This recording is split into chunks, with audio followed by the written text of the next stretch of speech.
नमस्कार, स्वागत है आपके अपने चैनल आपकी सोच पर। आज हम बात करेंगे कोलकाता के केस्टोपुर इलाके में होने वाले एक खास आयोजन की। कृष्णापुर प्रगति संघा क्लब आपको आमंत्रित करता है पहला आहार प्रगति फूड फेस्टिवल में। ये फेस्टिवल 3 जनवरी से 5 जनवरी 2025 तक चलेगा। समय शाम 5:30 बजे से। जगह है AF 127 रविंद्रपल्ली, केस्टोपुर, कोलकाता 101। कार्यक्रम में मौजूद थे बांग्ला फिल्म के प्रसिद्ध अभिनेता अनिर्बान भट्टाचार्य और ईशान मित्रा। कार्यक्रम के दौरान अभिनेता अनिर्बान भट्टाचार्य ने नए साल के मुबारकबाद देते हुए कहा, कोलकाता के लोग खासकर बंगाली समुदाय खाने पीने के बहुत शौकीन होते हैं। वो हमेशा ऐसे मौकों की तलाश में रहते हैं जहां वह अपने पसंदीदा व्यंजनों का लुत्फ उठा सके। ये फेस्टिवल उनके लिए बेहद आनंद और स्वाद का अनुभव लेकर आया है। इस प्रोग्राम के हवाले से कृष्णापुर प्रगति संघा क्लब के सेक्रेटरी और कन्वेनर ने भी अपनी बातें रखी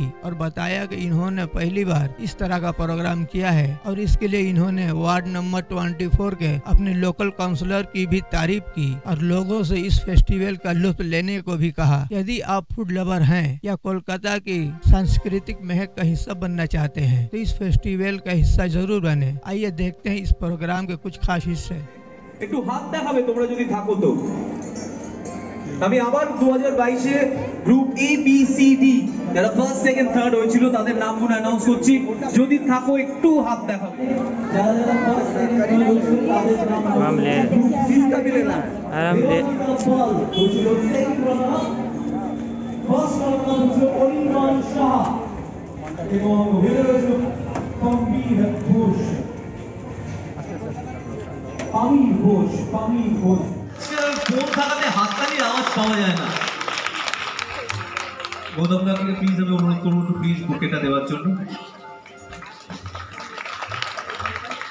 আসল কথা হচ্ছে যে ফুড ফেস্টিভ্যাল ব্যাপারটা হচ্ছে বাঙালির আদর্শ একটা ফেস্টিভ্যাল, কারণ বাঙালি খেতে ভালোবাসে এবং শীতকালটা হচ্ছে এমন একটা সময় যখন অনেকটা লঙ্কা খেলেও সেরকম ঘাম দেবে না বা গরম লাগবে না, সুন্দর একটা ফুরফুরে আবহাওয়া। সবাই মিলে খাওয়া দাওয়া করুন, আনন্দ করুন। আর যে কথা প্রথমেই বললাম, আশীর্বাদ করবেন। আপনাদের ভালোবাসা আশীর্বাদ সঙ্গে থাকলে আমরা আরো ভালো ভালো কাজ আপনাদের উপহার দিতে পারবো। ভালো থাকবেন। আরো একবার শুভ নববর্ষ। ধন্যবাদ।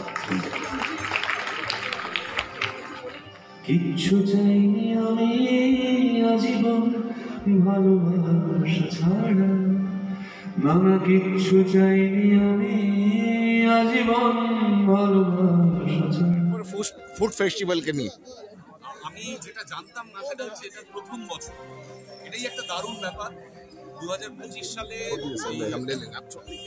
প্রগতি সংঘের আয়োজনে এই যে ফুড ফেস্টিভ্যাল আহারে প্রগতি, সেইটা প্রথম বছর প্রথম দিন আমি এলাম এবং প্রদীপ প্রজ্বলন করলাম। এটা আমার কাছে তো বিশেষ করে সম্মানের।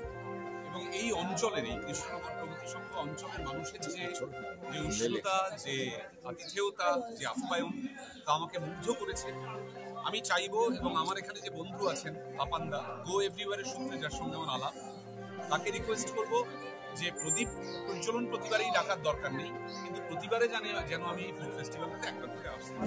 আহারে প্রগতি এটা ফার্স্ট ইয়ার আমরা এবছর চালু করলাম। আমাদের অনেক দিনেরই একটা স্বপ্ন ছিল কৃষ্ণপুর সঙ্গে এরকম একটা ফুড ফেস্টিভ্যাল আমরা এখানে করি। তা আমাদের জায়গাটা খুবই ছোট পাড়ার মধ্যে, তার মধ্যেও আমরা সব রকম অ্যারেঞ্জমেন্ট সেইভাবে করে রাস্তাটাও 3 দিনের জন্য পারমিশন নিয়ে একটু ব্লক করে আমরা একটু মানুষের ডিস্টার্ব করেই হয়তো কাজটা করছি। তবে চেষ্টা করছি যাতে তাদের সঙ্গে সহযোগিতা করা যায়। হ্যাঁ, মারফতে কী বলবেন, কী বার্তা? প্রথম বার্তা হচ্ছে প্রথম সুবর্ণবংশ যারা প্রত্যেকে প্রথম নতুন ভালো কাটুক এবং ফলে এলাকার পল্লীবাসী এবং সংলগ্ন অঞ্চলে যে সমস্ত পরিবার তাদের এই অনুষ্ঠানে আসার জন্য আমন্ত্রণ জানাচ্ছি। খুব ভালো অনুষ্ঠান রয়েছে, প্রচুর স্টল রয়েছে যেখানে প্রত্যেকে খাওয়া উপভোগ করতে। কী বলবেন? প্রথম কথা সবাইকে হ্যাপি নিউ ইয়ার।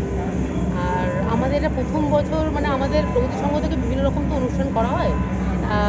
আমরা বললাম বছরের প্রথমে একটা এরকম নতুনত্ব একটা কিছু ইনোভেটিভ নেওয়া যাক আইডিয়া। আমরা ওই জন্য এবার একটা প্রথম বছর আমরা চেষ্টা করি একটা ফুড ফেস্টিভ্যাল করার। তা দেখি কতটা সফল হওয়া যায়। আমাদের প্রোগ্রামে আসুন, আমাদের প্রোগ্রামটা দেখুন এবং এনজয় করুন। আশা করি সবারই ভালো লাগবে। বিশেষ করে মহিলাদের কি বলবেন, যারা আমরা ফুড ফেস্টিভ্যাল এসে দেখে কী ধরনের কী হ্যাঁ, মহিলাদের বলবো ফুডের ব্যাপারে হ্যাঁ, তারা তো অনেক রকম ফুডের আইডিয়া পাবে এখান থেকে, কারণ মহিলারা খুবই ইন্টারেস্টেড ফুড বানানোর ক্ষেত্রে। আমরা বলবো তারাও যেন পরবর্তীকালে স্টল দেয় এখানে, এটাই সবাইকে বলবো। এখানকার লোকালদের একটা কথাই বলবো, তারা যেন সক্রিয়ভাবে এখানে পার্টিসিপেট করেন এবং আমাদের সবারই এটা লোকাল যারা আছেন প্রত্যেকেরই প্রোগ্রাম এটা, সবাই এসে যদি এখানে যোগদান করেন তবেই আমাদের প্রোগ্রামটা সফল হবে এবং তাদের সকলের জন্য একটা বার্তা সবার জন্য হবে যে আমরা এই এত বড় একটা প্রোগ্রাম এইটুকুই জায়গার মধ্যে গড়ে উঠতে পেরেছি, এটাই আমাদের একটা বড় সাফল্য হবে তাহলে।